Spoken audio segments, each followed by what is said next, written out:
Meus irmãos, graça e paz, Senhor Jesus Cristo, a todos. Amém?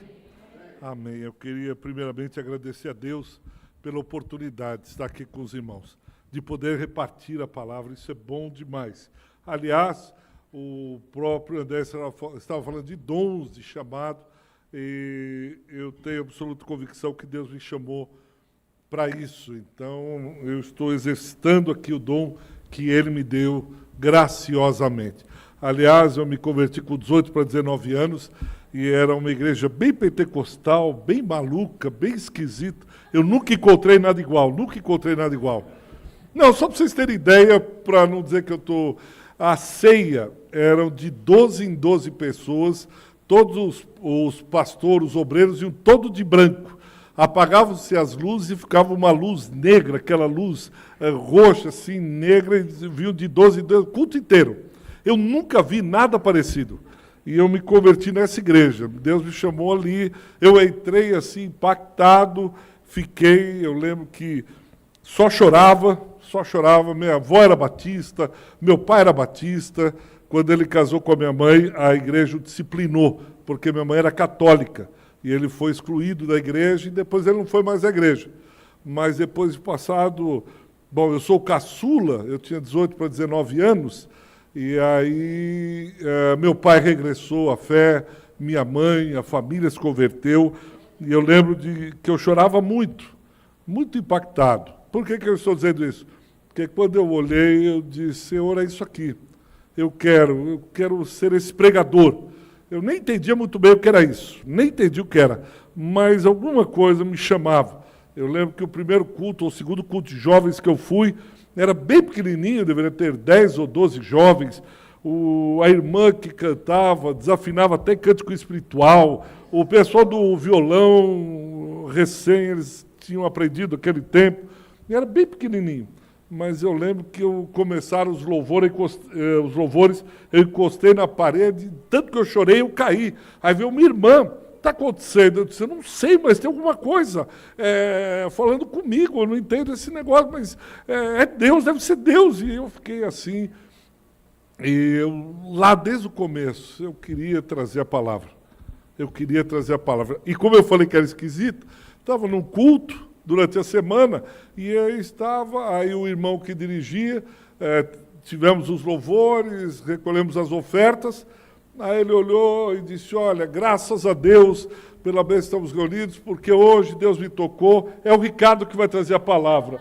Eu olhei e disse, eu? Ele disse, é você mesmo. Eu disse, E foi assim que eu comecei. Então, eu falei que era esquisita mesmo, e eu era. Mas, graças a Deus, aprove a Deus me chamar ali. Foi lá que eu conheci o Senhor, graças a Deus por isso. E o André também foi muito bom conhecê-lo, temos toda uma história, mas vocês não vieram aqui para ouvir a história, né? Aí um dia a gente pode sentar, tomar um café e contar toda a história, mas tem muita história. O fato é que agradeço o convite, muito honroso, muito bom mesmo, e eu queria que você abrisse na primeira carta do apóstolo Pedro, capítulo 4, versículos 10 e 11. Se você crê em Jesuscidência, o André não me falou absolutamente nada. Não me falou. Do texto, nada. Não me falou. Primeira carta do apóstolo Pedro, capítulo 4, versículos 10 e 11. Aí. Mas faz parte ficar ajustando, viu? É vício de pregador. 1 Pedro 4, 10 e 11 diz, servi uns aos outros, eu estou lendo na atualizada. Eu vou ler por lá. Pode continuar lá, irmão. Sirvam uns aos outros, cada um conforme o dom que recebeu, como encarregados de administrar bem a multiforme graça de Deus. Se alguém fala de acordo com os oráculos de Deus. Se alguém serve, faça-o na força que Deus lhe dá, para que em todas as coisas Deus seja glorificado, por meio de Jesus Cristo, a quem pertence a glória e o domínio para todo o sempre. Amém. Amém. Aqui nesses 2 versículos existem pelo menos 3 exemplos práticos do serviço uns aos outros.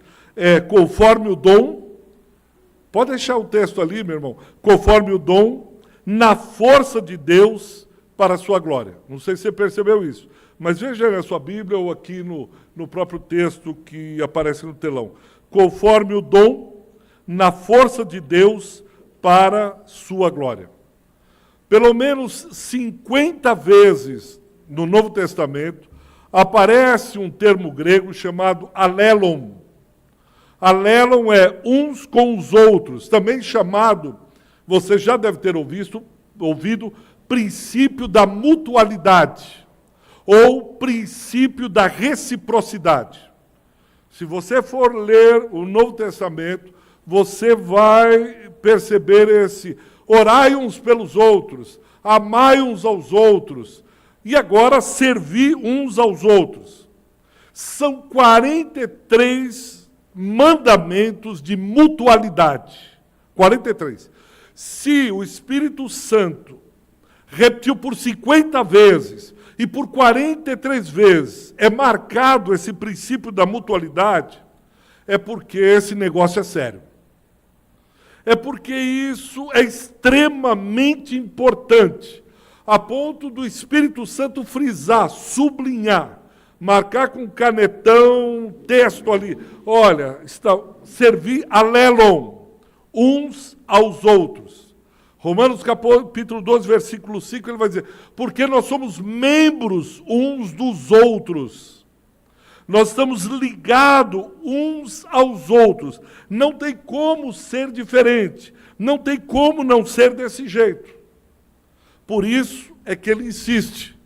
Os discípulos, como Pedro aqui nós lemos, sirvam uns aos outros conforme o dom, na força de Deus e por sua glória. Nós precisamos entender primeiro o que é servir. A palavra no grego é diakoneo. Diakoneo uns aos outros. E eu fui procurar o que significa exatamente diaconia. Claro que você sabe, lá de Atos capítulo 6, quando viu-se a igreja a necessidade de eleger diáconos por causa da divisão da alimentação entre a viúva dos hebreus e a viúva dos helenistas. Mas o que exatamente no grego é essa palavra diaconeo? Me permito algumas definições. Uma delas é ser um servo. Servir, diaconeo, é ser um servo. Atender à mesa, à comida ou à bebida. Nós poderíamos traduzir assim. Ser um servo é ser um garçom. Ah, agora eu entendi. O garçom é aquele que serve à mesa. Está lá em Atos 6. Tanto que ele diz, olha, vamos levantar, vamos eleger, vamos destacar, separar homens cheios do Espírito Santo para servir as mesas. Mas servir, diaconel, também pode ser ministrar. E a definição é essa, fornecer alimento necessário para a vida. Quem serve, fornece alimento necessário para a vida. Diaconel é suprir, servir alguma necessidade de algum irmão. É uma outra tradução. Quando você supre a necessidade de um irmão que tem falta em alguma coisa, em algum item. Você vai visitá-lo na casa dele e percebe que ele está necessitado de alguma coisa. A máquina de lavar dele está quebrada.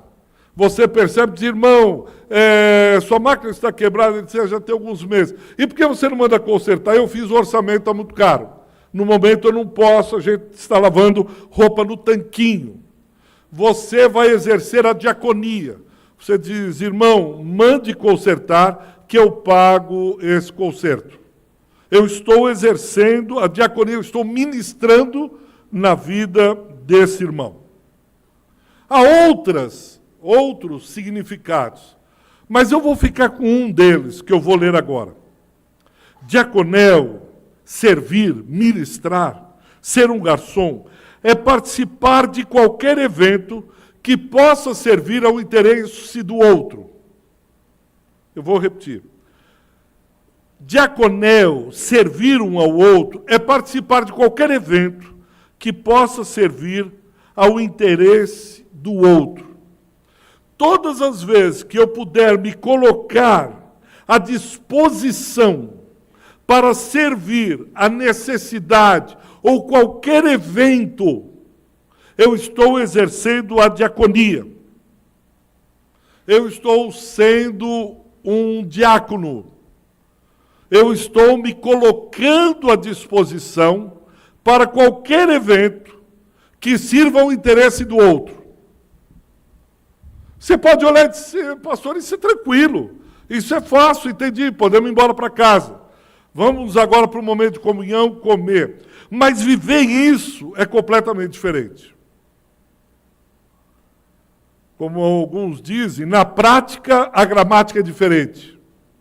No dia a dia, colocar-se à disposição do interesse do outro, deixando o meu próprio interesse de lado, isso é coisa de crente.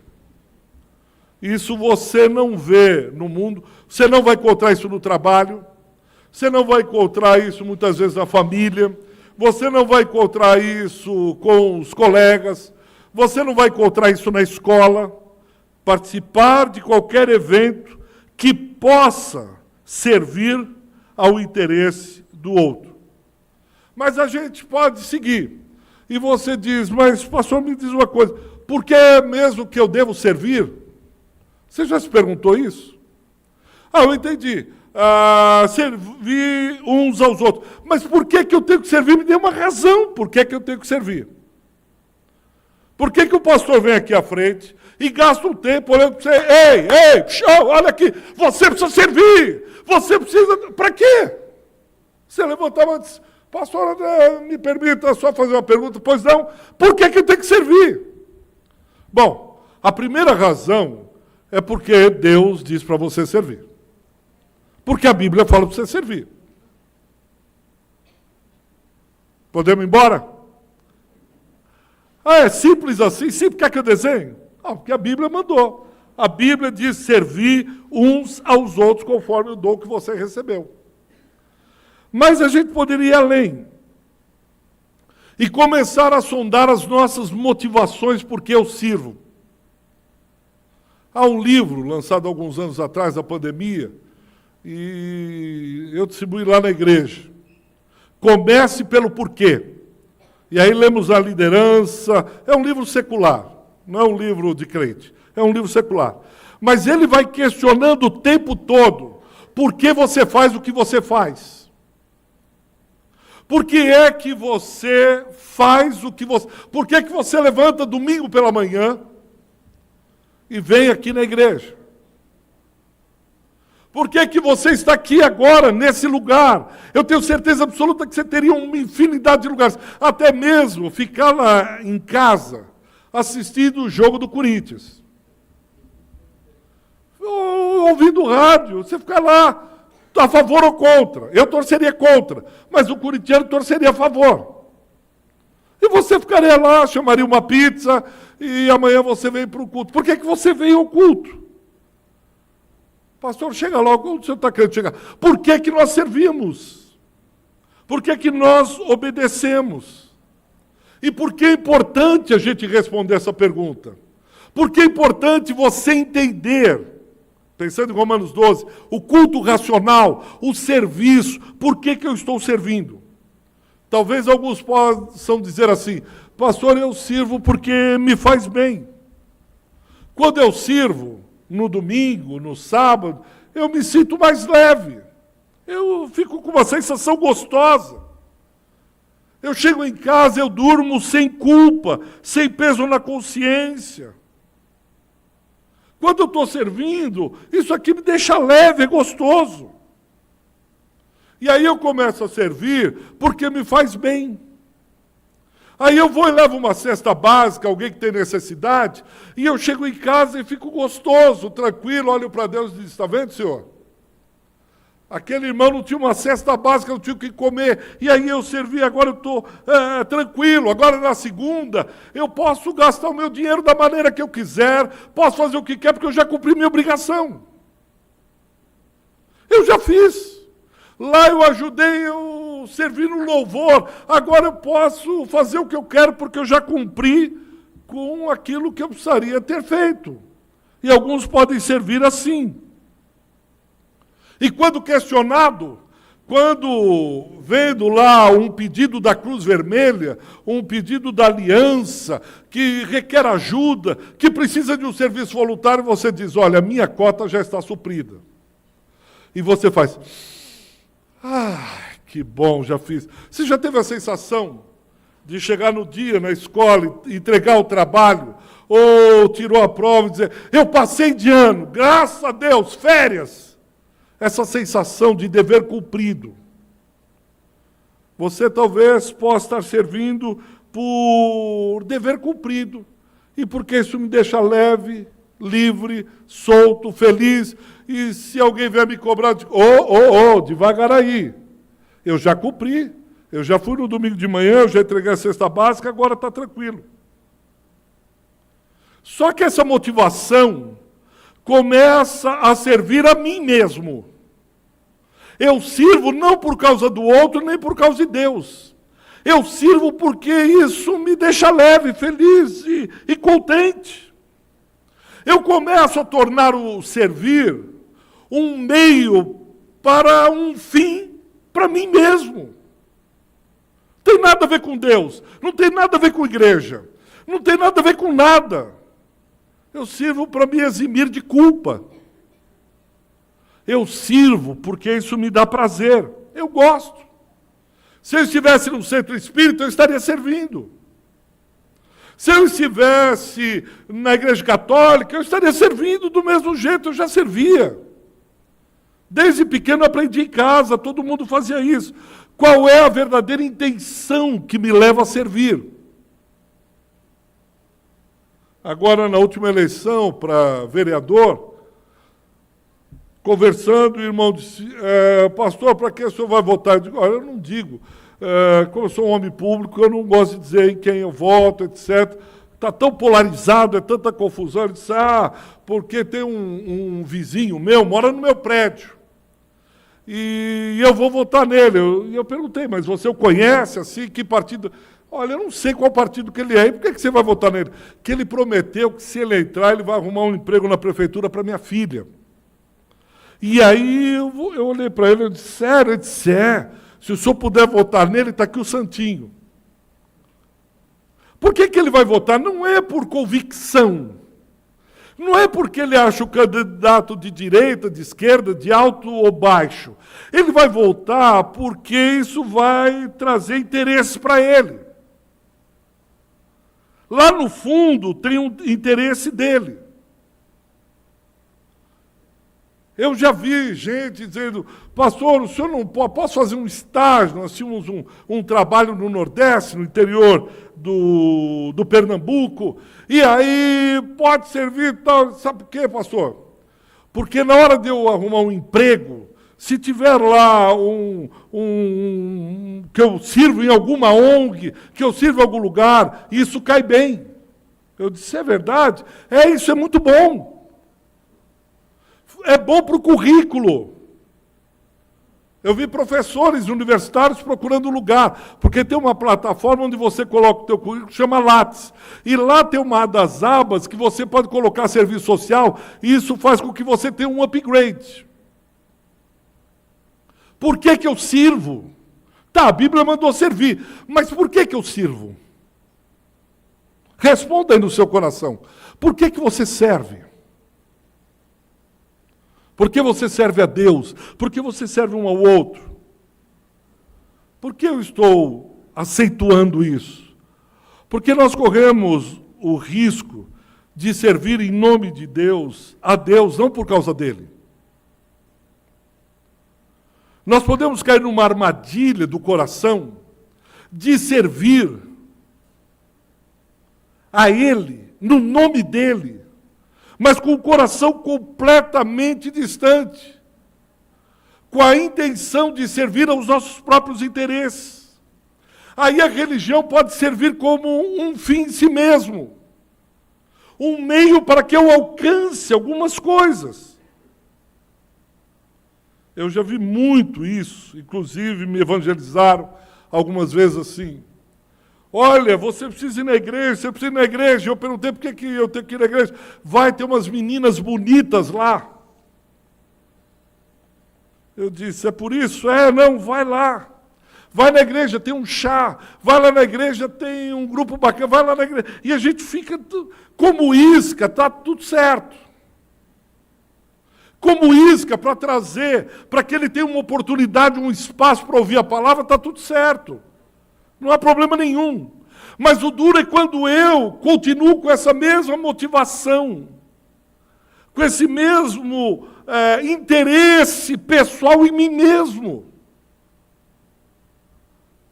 A nossa geração enfrenta o ápice da pós-modernidade, que é o individualismo, onde cada um olha o tempo todo para os seus próprios interesses. Aonde isso vai me acrescentar? Alguns meses atrás, eu não sei se vocês leram, uma pesquisa e uma preocupação no mundo corporativo, onde você tem os jovens da geração Z, que eles não querem mais cargos, eles não querem ter um upgrade na carreira. E aí o pessoal que trabalha com recrutamento, dizendo assim, olha, está se tornando comum você chegar para um jovem, 20 e poucos anos, 25, 26, e dizer, olha, vagou aqui um cargo e você vai subir. Ele disse, não, muito obrigado. Como assim? Esse cargo, você vai ganhar um pouco mais. Ele disse, não, obrigado. Mas por quê? Não, é mais responsabilidade. Aí você vai me cobrar mais. E eu quero viajar, eu quero ser pai de pet, eu quero ficar aqui de boa, eu quero conhecer, tem muita coisa ainda, não é o momento de ter filhos. E aí os CEOs, o mundo corporativo, isso na pesquisa científica, dizendo que eles estão preocupados porque não estamos formando uma geração desejosa de liderar, porque eles não estão querendo responsabilidades. Por que não? Porque não é do meu interesse. Sábado eu quero ficar na piscina do apartamento que a gente comprou, novinho. Final de semana eu e minha esposa, a gente quer viajar e ficar um pouco, curtir um pouco. Por que que eu sirvo? Quais são as reais motivações do meu coração? Eu lembro quando comecei numa outra igreja, um dia de oração, uma quarta-feira. Eu disse, pastor, nós precisamos ter um grupo de oração. A igreja parece estar... Precisamos vir um ardor, um avivamento, etc. Eu disse, não, Ricardo, é muito bom, tal. Eu não posso vir por alguma razão, mas venha. E aí começou, no primeiro dia, o pastor, um grupo lá que o pastor convocou. Aí na segunda quarta-feira, eu e mais uma irmã, uma senhora e a filha, que estava se separando, e disse, eu preciso vir orar. No terceiro de oração, eu abri a igreja, acendi as luzes, fiquei orando, apaguei as luzes, fechei a porta, fui embora, fui lá no pastor e disse, pastor, acho que não é o momento mesmo, deixa para lá. Mas o que me surpreendeu foi quando um jovem, seus 19, 20 anos, hoje é um doutor pela França, etc., mora lá, ele disse para mim, sabe o que é, Ricardo? Você precisaria me conquistar. Eu disse, como assim? Mas por que você não veio na igreja? Porque você precisa me dar alguma coisa para que eu possa ter interesse em vir na reunião de oração. Eu disse, mas só oração não é um motivo bastante? Não. Eu disse, explique isso melhor. Antes eu não tivesse falado isso. Mas eu disse, explique isso melhor. Ele disse, você precisa me pôr alguma coisa que me motive, que me faça sair de casa. Eu estou lá assistindo TV, um filme, uma série, e de repente, por que você vai me fazer levantar para ir numa reunião de oração? Eu disse, realmente, acho que você tem razão. Eu me equivoquei. Só oração? Imagina, falar com Deus. Não imagina onde que eu estou com a cabeça. Eu preciso me perguntar, por que é que eu estou servindo o outro? Porque se eu conseguir responder isso, eu vou saber por que que eu ainda não estou servindo. Se eu conseguir identificar quais são as minhas verdadeiras e reais motivações, por que eu não sirvo, por que que eu estou servindo, eu vou conseguir explicar por que eu não estou servindo. E para isso eu preciso sondar o meu coração. Sonda-me, ó Deus. Sonda-me, ó Deus. Sonda-me, ó Deus. Mas disso tudo, eu queria dar uma só resposta. Que eu creio que se isso não convencê-lo, absolutamente nada mais fará com que você sirva o outro, sirva a Deus com integridade, com o coração pleno e íntegro.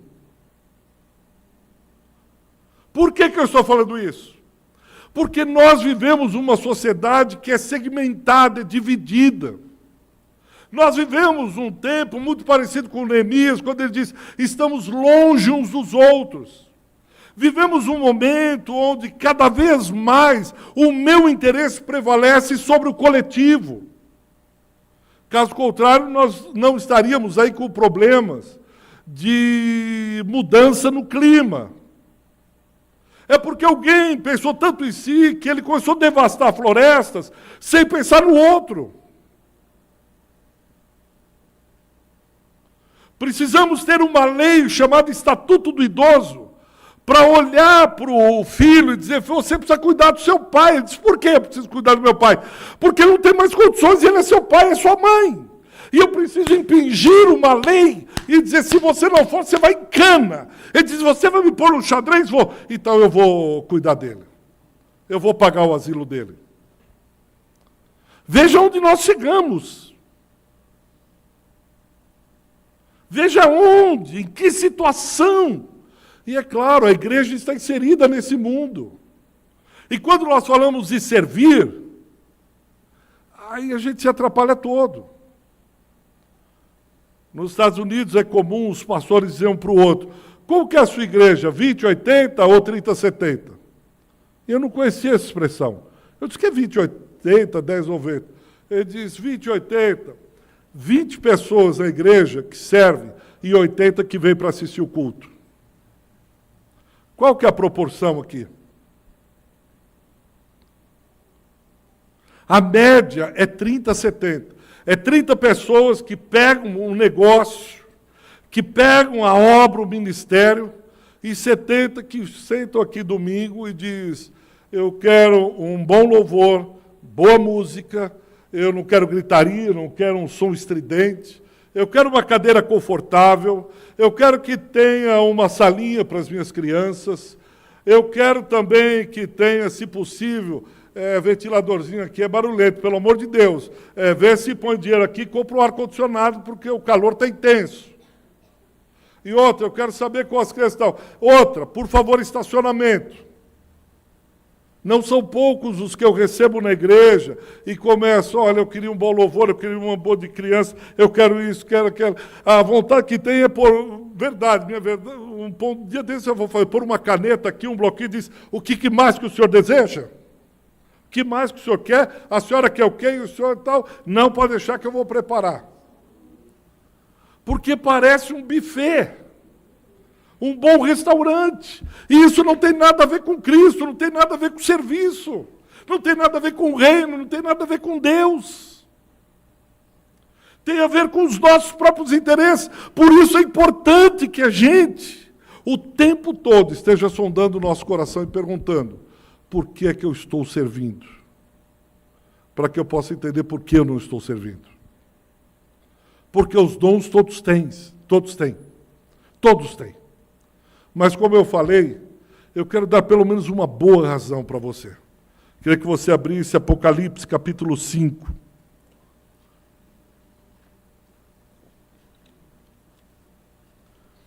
Existe um real motivo, e esse é supremo.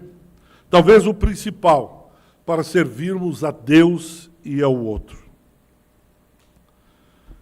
Diz assim Apocalipse, capítulo 5, versículos 11 e 13, eu vou ler na revista atualizada.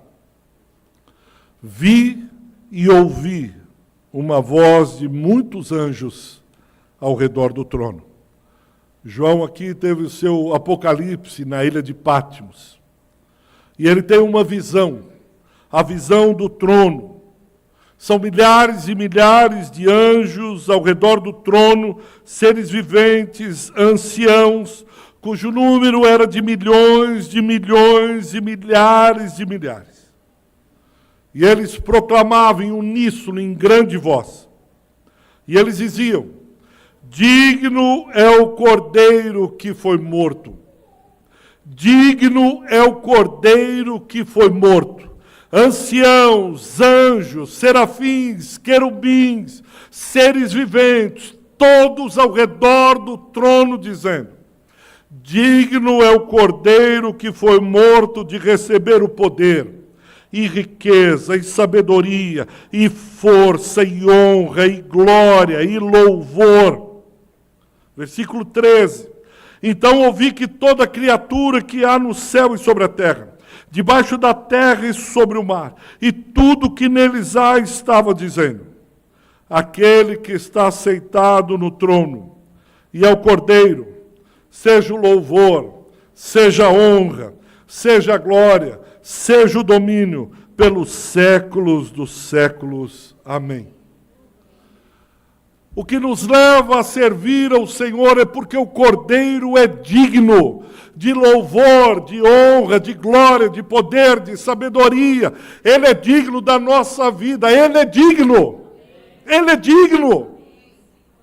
Quando eu entendo isso, quando eu tenho dimensão de quem eu estou servindo, quando eu tenho dimensão de quem é a noiva daquele que é digno, isso faz com que a minha cabeça vire, mude, há uma metanoia, meu coração se rende, a cruz brilha frente aos meus olhos, eu não consigo ficar mais de qualquer maneira.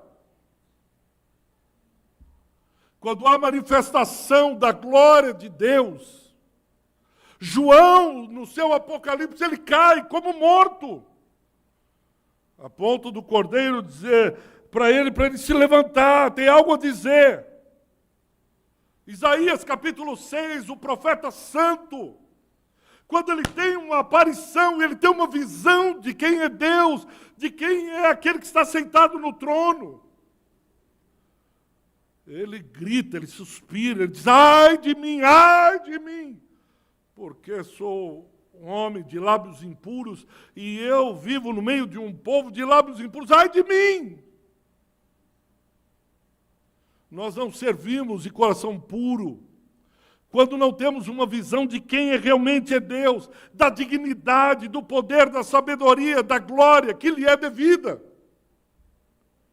E aí, isso me faz andar sem a dimensão de que eu toco, de que eu sirvo, de que eu ministro as crianças, de que eu prego, de que eu arrumo a mesa, porque o Cordeiro é digno.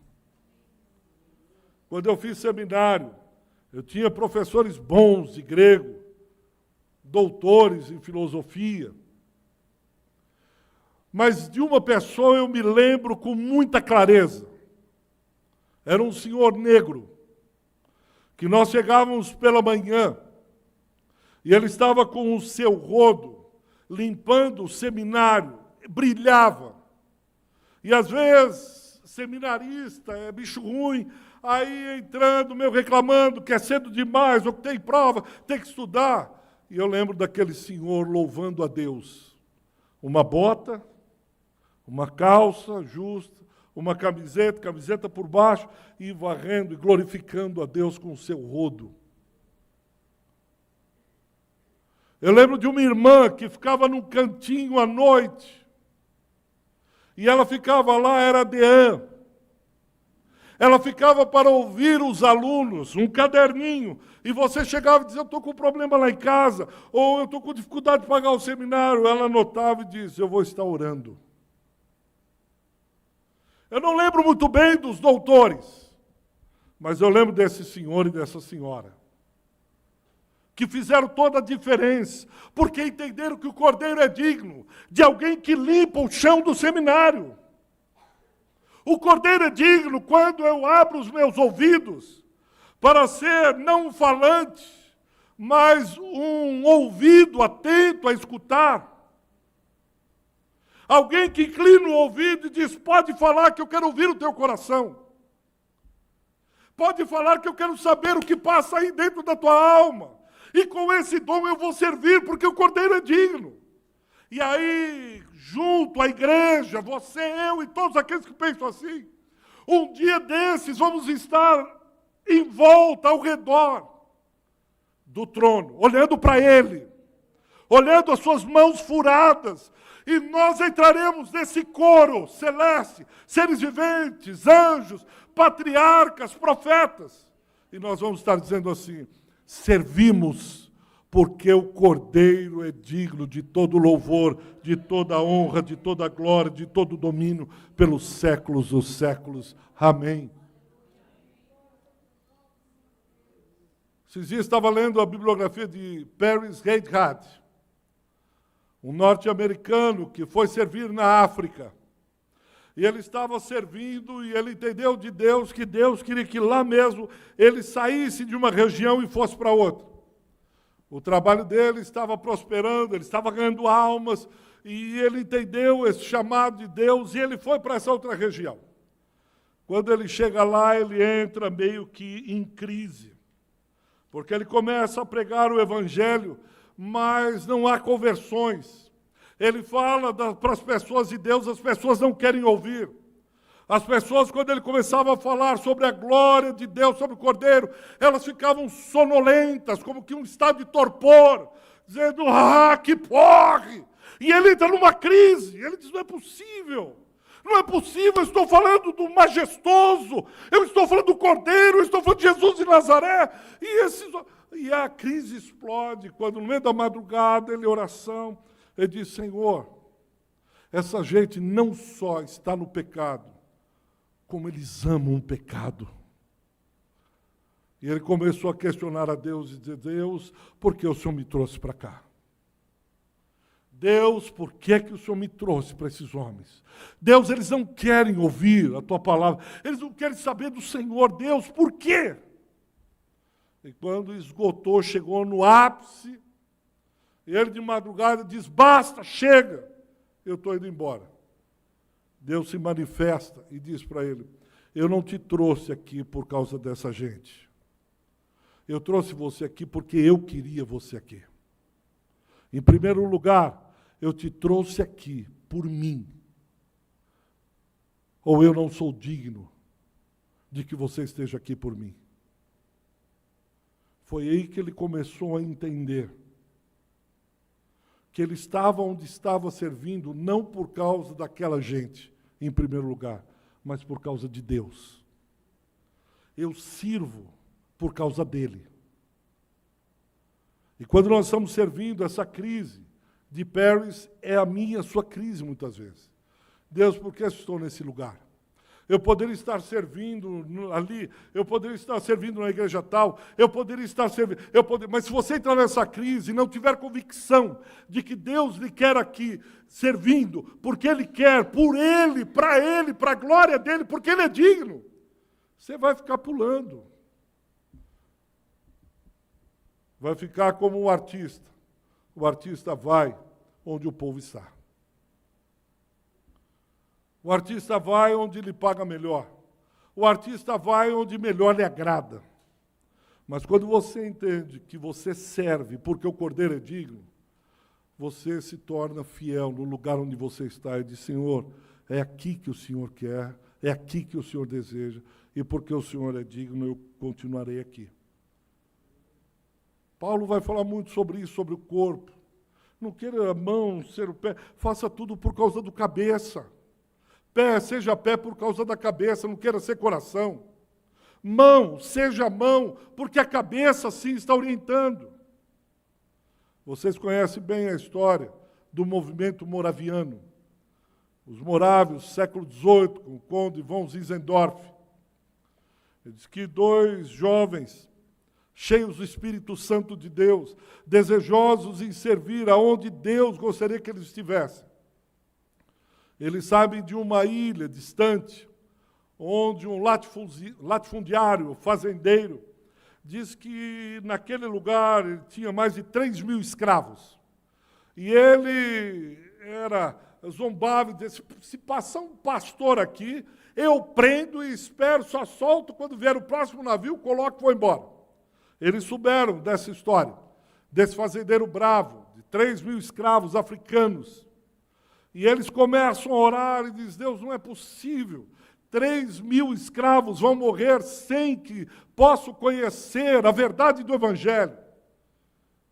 E eles entendem o chamado para irem a essa ilha. Mas eles só poderiam ir se eles fossem como escravos. E eles eram jovens promissores, com uma carreira promissora. E diz que eles se vendem e entram no barco. E quando eles entram no barco, oferecendo-se como escravo, diz que a mãe de um gritou e disse, filho, não vá, você vai morrer. E realmente eles nunca mais voltaram. Mas tem uma frase que um deles gritou, que o cordeiro que foi morto possa receber a recompensa pelos seus sofrimentos. Que o cordeiro que foi morto possa receber a recompensa pelos seus sofrimentos. E esse se tornou o lema do movimento, do maior movimento missionário que já tivemos em toda a história da igreja. Os irmãos morávios. E eles diziam, vale a pena servi-lo, a fim de que seu sofrimento tenha valido a pena. Eles se referiam a Isaías 53, 11. E ele verá o fruto do penoso trabalho de sua alma e ficará satisfeito. É como se Cristo estivesse aqui na cruz e ele levantasse a cabeça e visse a mim e a você. Ele verá o fruto do penoso trabalho de sua alma e ficará satisfeito. Ele dá uma olhada aqui, olha para mim, olha para você, servindo porque ele é digno, servindo porque ele entende que eu sou servo dele, não servo de qualquer outro, dele em primeiro lugar. E ele olha para o Pai e diz, Pai, valeu a pena. Pai, valeu a pena. Pai, valeu a pena. Há um filme que se passou já há alguns anos, O Resgate do Soldado Ryan. E nesse filme é interessante que há um dos soldados que se perdem, e ele é dos tantos filhos de uma mãe, e aí meia dúzia de soldados, uma dúzia, vão para resgatar o soldado Ryan. E quando eles vão, a guerra já está quase que no final, mas eles encontram o soldado Ryan. E eles o soldado Ryan não sabe muito bem o que está acontecendo, mas ele vai até que na cena final está o Tom Hanks, baleado, já morreram todos, e ele está sentado assim, e aí o soldado Ryan chega e vai falando com ele, e ele fala uma frase que me impactou. Ele conversa um pouco com o soldado Ryan, diz assim, dizendo que muitos morreram para resgatá-lo. E ele diz assim, faça valer a pena o sacrifício de todos nós. Faça valer a pena. Eu tomaria emprestado essa frase e diria para você, faça sua vida no serviço a Deus e ao próximo valer a pena. Muita gente morreu para que nós estivéssemos aqui hoje. Muita gente renunciou carreira. Vocês são batistas. Bagby, ou Bábio, missionário, deu a vida por esse país. Vocês conhecem a história. Há um livro dos batistas, Rastro de Sangue, contando a história dos batistas. Para que essa igreja estivesse hoje aqui, muita gente morreu. Muita gente deu sangue. Muita gente renunciou ao casamento. Muita gente gastou noites orando. Outros tantos de joelhos chorando por você, por mim. Muita gente fez valer a pena o seu sangue. Muita gente fez valer a pena o sacrifício de Cristo lá na cruz. E um dia ele verá o fruto do penoso trabalho de sua alma e ficará satisfeito. Nós estaremos diante dele, é isso que nos motiva. Não é culpa, não é medo, não é interesse próprio. Eu sirvo porque o Cordeiro é digno de receber a minha vida, o meu louvor, a minha honra, o meu serviço, a minha glória. Ele é digno. E lá, junto com os anjos, nós reafirmaremos isso. Te servimos, Senhor, porque Tu és digno. Não há ninguém como o Senhor. Não valeria a pena qualquer outra vida. Um dia desses me perguntaram, pastor, se tivesse começado de novo, e o senhor já está aí com uns bons anos. Eu dizia, eu queria ter começado antes. Já chorei muito, já perdi muita coisa, já fui muitas vezes traído, já fiquei muitas vezes amparado por homens, mas eu não viveria outra vida senão essa. Eu não desejaria.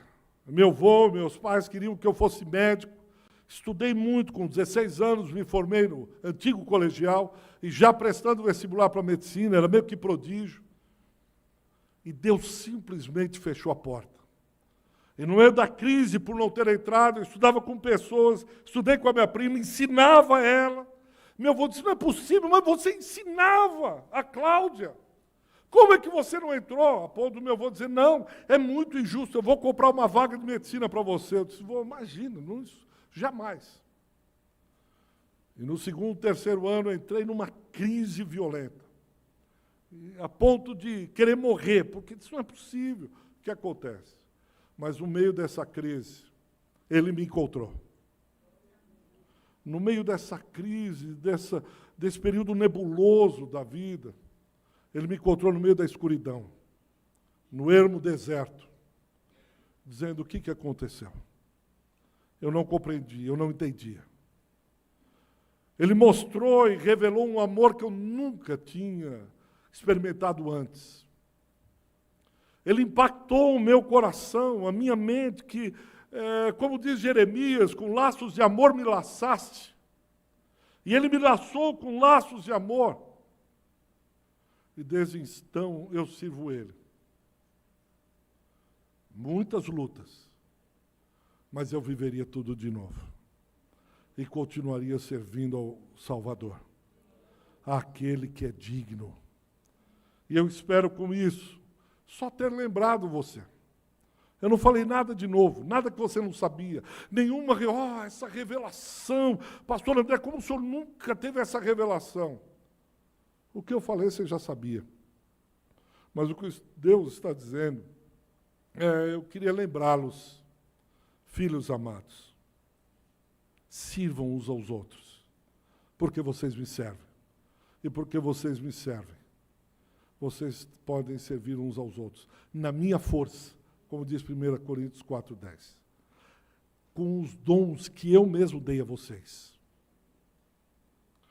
Vocês estão servindo ninguém mais, ninguém menos que o Rei de todo o universo. E quando você está servindo ao outro, você está servindo a noiva dele. E isso não é pouca coisa. Aquela que ele amou a tal ponto de morrer por ela. Eu queria orar e depois cantar um hino, um louvor, chama Canção do Apocalipse, pode ser? E diz lá, digno é o Cordeiro. Eu creio que você conhece. Eu queria que você se colocasse em pé, nós vamos orar, eu vou passar a palavra para o pastor André, mas queria terminar com esse cântico que fala exatamente isso. E quem sabe a gente começa esse ensaio junto com os querubins, junto com os seres viventes, junto com os anciãos, dizendo, digno é o Cordeiro. Abaixe sua cabeça, feche seus olhos, eu queria orar, não por você, mas com você. E nessa oração eu queria que você sondasse o seu coração. Se você não serve, Deus está falando, saia do banco de reservas e entre em campo. Sai daí do banco de reservas, entre em campo, está na hora de trabalhar, vamos. Você que já serve, sonde o seu coração e diga para ele o quão é bom servi-lo. Diga a ele sobre a pureza do seu coração e o desejo de servi-lo porque simplesmente ele é digno, em troca de nada. Simplesmente por causa dele. Pai, nós estamos reunidos na tua presença, invocando o teu nome. Não é qualquer nome, não é mais um nome, não é o nome de um grande industrial, não é o nome de um político, não, é o nome que está acima de todo nome. O nome que faz tremer o inferno, o nome que ressuscita mortos, o nome que nos leva a servi-lo, o nome o qual nós adoramos, o nome que tem poder, o nome do nosso amado Senhor, o nome de Jesus, o nosso Cristo, o Messias amado, o nosso noivo, aleluias, porque invocamos o nome do nosso amado noivo. Pai, que tua graça superabunde no meio de nós, dá-nos mais força, derrama do poder do Espírito Santo, o poder do amor, o poder do serviço, o poder da ressurreição. Ressuscita aqueles talentos, aqueles dons que estão mortos. Ressuscita aqueles, Senhor, que estão dentro de catacumbas. Em nome de Jesus, o Nazareno. Pai, desperta o que dorme. Traz um despertamento sobre esse ministério. Traz um despertamento sobre a tua igreja aqui em Santo André.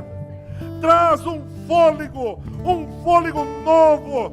Sopra sobre o teu povo como soprasse, Senhor, outrora. Faz de novo, Senhor. Faz de novo. Tu podes, tu podes, tu podes. Não confiamos na nossa própria força. Não confiamos em nossos dons e talentos.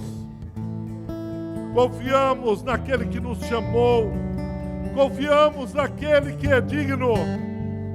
Confiamos naquele que é maravilhoso, conselheiro, Deus forte, Pai da eternidade, príncipe da paz, lírio dos vales, rosa de Saron, noivo amado.